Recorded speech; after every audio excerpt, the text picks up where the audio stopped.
A renewed effort to curb what the DEA calls the single deadliest drug threat the U.S. has ever encountered, fentanyl. Following their meeting Wednesday in San Francisco, President Biden says Chinese President Xi Jinping agreed to take action to reduce the flow of pill presses and precursor chemicals used to make fentanyl to the Western Hemisphere. It's going to save lives, and I appreciate President Xi's commitment on this issue. The White House says China's law enforcement will crack down on synthetic drug and chemical suppliers. Already, they say certain China-based pharmaceutical companies have ceased operations. China also restarting its coordination with an international narcotics database meant to disrupt illicit supply chains. Everybody in China will then see the importance of this because she has made a proclamation.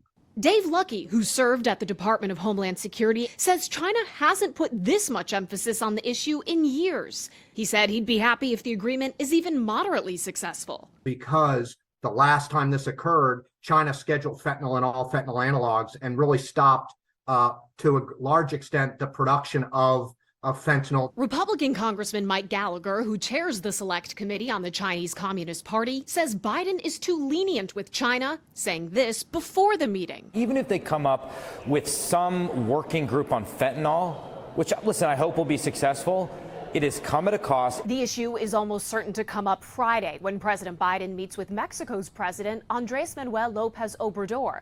According to the DEA, precursor chemicals are often purchased by cartels in Mexico, which process them into fentanyl, which is then smuggled into the U.S.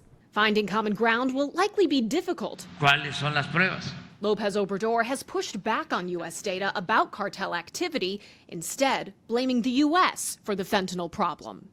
In Washington, I'm Atrel Nashar reporting.